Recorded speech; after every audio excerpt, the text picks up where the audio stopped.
प्रणाम सभी को। आइए आज गीता के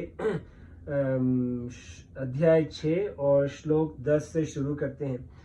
योगी युंजित सततमात्मनन रहसी स्थित एकाकी यत चितात्मा निराशीर परिग्रह।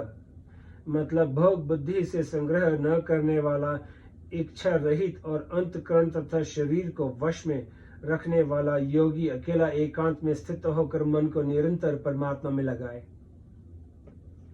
व्याख्या। 5वें अध्याय के 27वें 28वें श्लोक में जिस ध्यान योग का संक्षेप से वर्णन किया था, अब यहाँ उसी का विस्तार से वर्णन कर रहे हैं।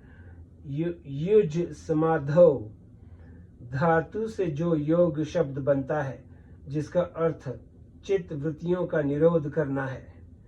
योग शुचित विरोध योग शुचित वृत्ति निरोध पातंजल योग दर्शन। उस योग का वर्णन यहाँ 10वें श्लोक से आरंभ करते हैं।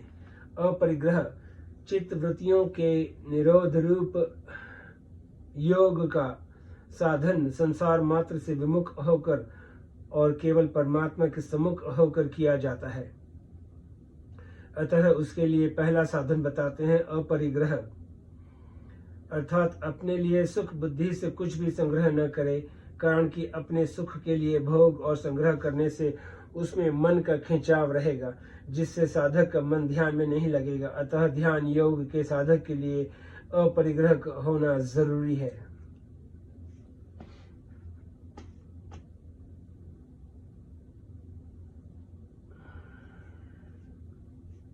निराशी आशीष नाम इच्छा का है और निस नाम रहित होने का है। अतः निराशी का अर्थ हुआ इच्छा से रहित होना। पहले अपरिग्रह पद से बाहर के भोग पदार्थों का त्याग बताया, अब निराशी पद से भीतर की भोग और संग्रह की इच्छा का त्याग करने के लिए कहते हैं। तात्पर्य यह है कि भीतर में किसी भी भोग को भोग बुद्धि से भोगने की इच्छा कामना आशा न रखें, कारण कि मन में उत्पत्ति विनाशशील पदार्थों का महत्व आशा कामना परमात्मा प्राप्ति में महान बाधक है। अतः इसमें साधक को सावधान रहना चाहिए। यत चितात्मा बाहर से अपने सुख के लिए पदार्थ और संग्रह का त्याग तथा भीतर से उनकी कामना आशा का त्याग होने पर भी अंतकरण में आदि में नया राग होने की संभावना रहती है। अतः यहाँ तीसरा ध्यान साधन बताते हैं कि यत चितात्मा मतलब अर्थात साधक अंतकरण सहित शरीर को वश में रखने वाला हो। इनके वश में होने पर फिर नया राग पैदा नहीं होगा। इनको वश में करने का उपाय है कोई भी नया काम राग पूर्वक न करें, कारण कि राग पूर्वक प्रवृत्ति होने से शरीर की आराम आलस्य में, इंद्रियों की भोगों में और मन की भोगों के चिंतन में अथवा व्यर्थ चिंतन में प्रवृत्ति होती है। इसीलिए अंतकरण और शरीर को वश में करने की बात कही गई है। योगी जिसका ध्येय लक्ष्य केवल परमात्मा में लगने का ही है, अर्थात जो परमात्मा प्राप्ति के लिए ही ध्यान योग करने वाला है, सिद्धियों और भोगों की प्राप्ति के लिए नहीं, उसको यहाँ योगी कहा गया है। एकाकी ध्यान योग का साधक अकेला हो, साथ में कोई सहायक न हो, क्योंकि दो होंगे तो बातचीत होने लग जाएगी और साथ में कोई सहायक होगा तो राग के कारण उसकी याद आती रहेगी, जिससे मन भगवान में नहीं लगेगा। रहसी स्थित साधक को कहाँ स्थित होना चाहिए, इसके लिए बताते हैं कि वह एकांत में स्थित रहे, अर्थात ऐसे स्थान में स्थित रहे जिससे जहाँ ध्यान के विरुद्ध कोई वातावरण न हो, जैसे नदी का किनारा हो, वन में एकांत स्थान हो, एकांत मंदिर आदि हो, अथवा घर में ही एक कमरा हो। ऐसा हो जिसमें केवल भजन ध्यान किया जाए, उसमें न तो स्वयं भोजन शयन करें और न कोई दूसरा ही करे।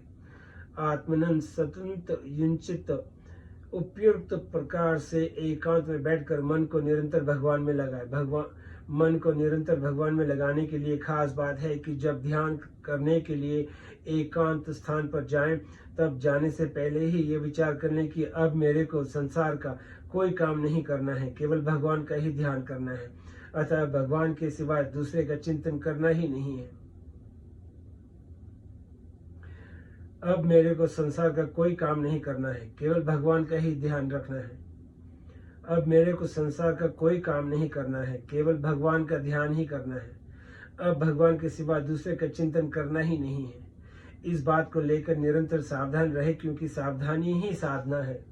साधक के लिए इस बात की बड़ी आवश्यकता है कि वह ध्यान के समय तो भगवान के चिंतन में तत्परता पूर्वक लगा रहे, व्यवहार के समय भी निर्लिप्त रहते हुए भगवान का चिंतन करता रहे, क्योंकि व्यवहार के समय भगवान के चिंतन न होने से संसार में लिप्तता अधिक होती है। व्यवहार के समय भगवान का चिंतन करने से ध्यान के समय चिंतन करना सुगम होता है, और ध्यान के समय ठीक तरह से चिंतन होने से व्यवहार के समय भी चिंतन होता रहता है। अर्थात दोनों समय में किया गया चिंतन एक दूसरे का सहायक होता है। तात्पर्य है कि साधक का साधकपना हर समय जागृत रहे।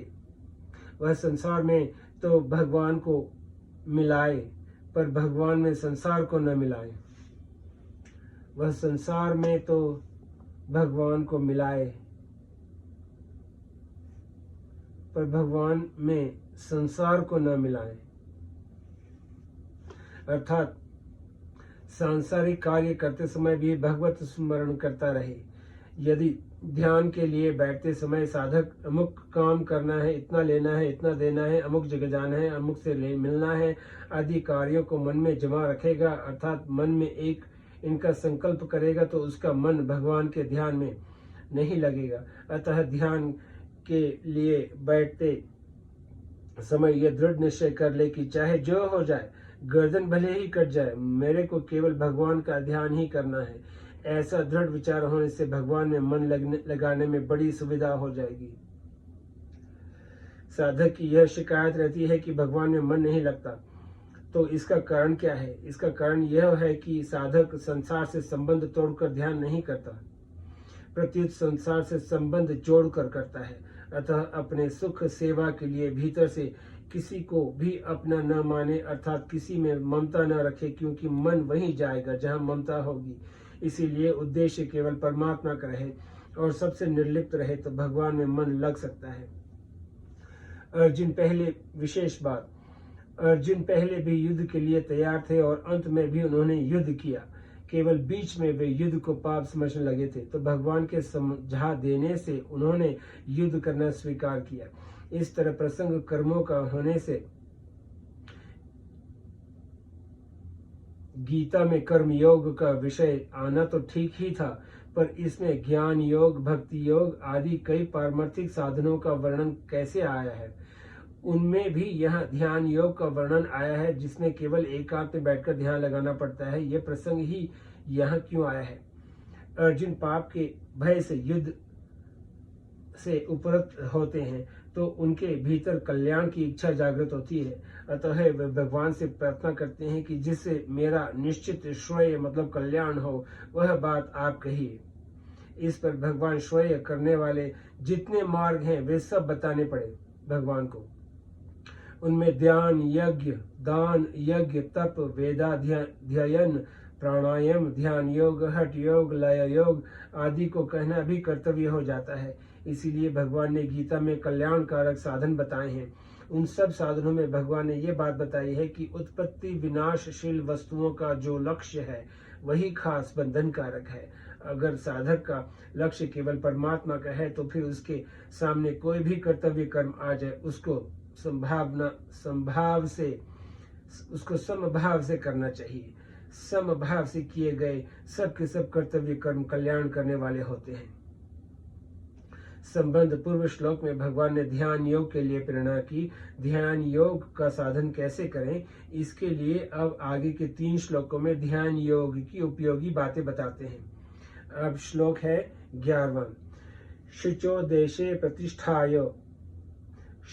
देशे प्रतिष्ठाप्य स्थिर मासन्नात्मन्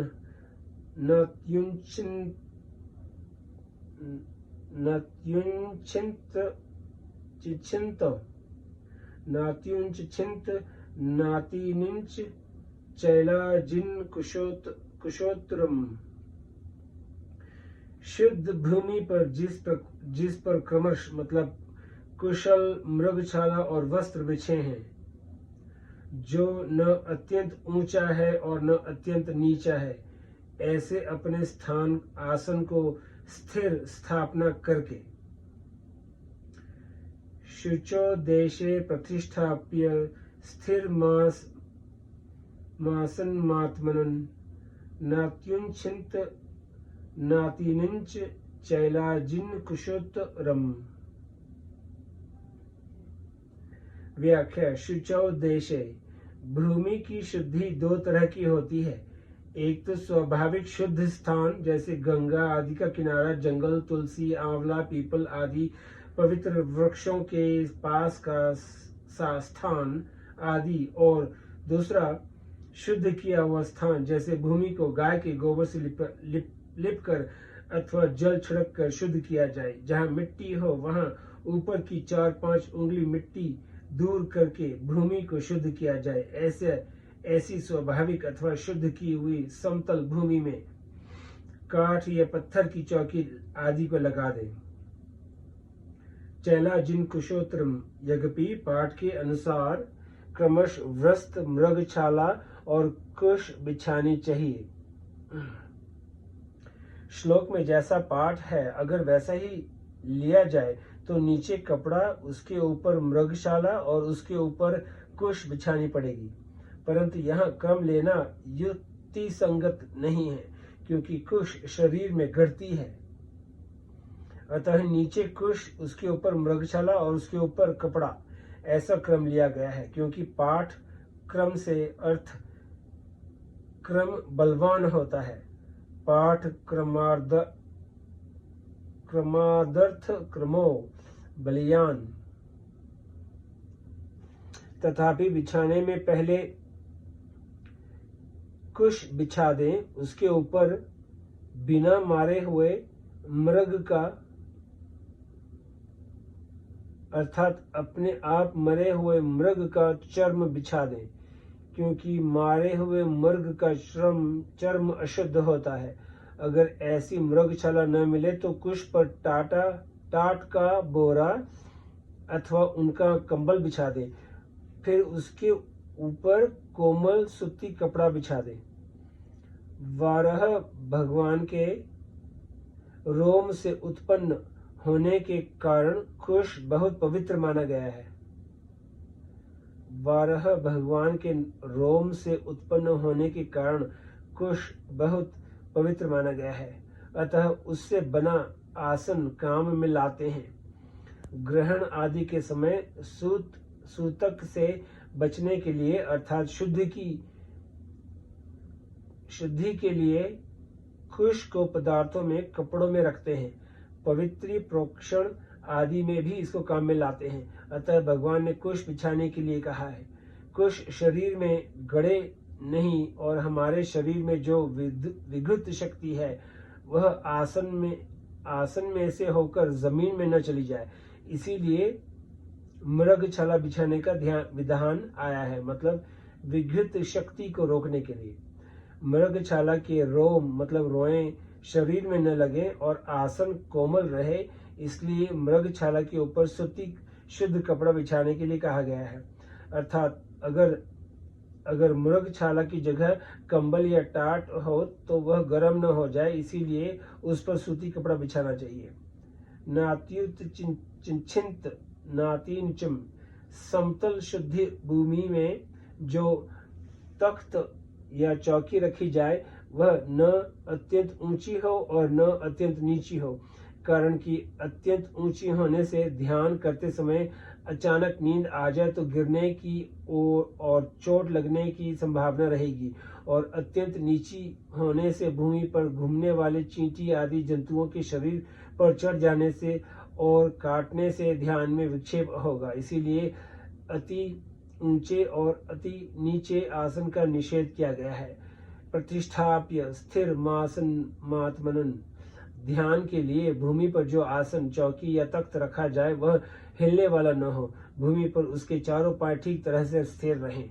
जिस आसन पर बैठकर ध्यान आदि किया जाए वह आसन अपना होना चाहिए, दूसरे का नहीं, क्योंकि दूसरे का आसन काम में लिया जाए तो उसमें वैसी ही परमाणु रहते हैं।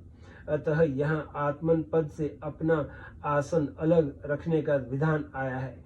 इसी तरह से गौमुखी, माला, संध्या के पंचपात्र, आचमनी आदि भी अपने अलग रखने चाहिए।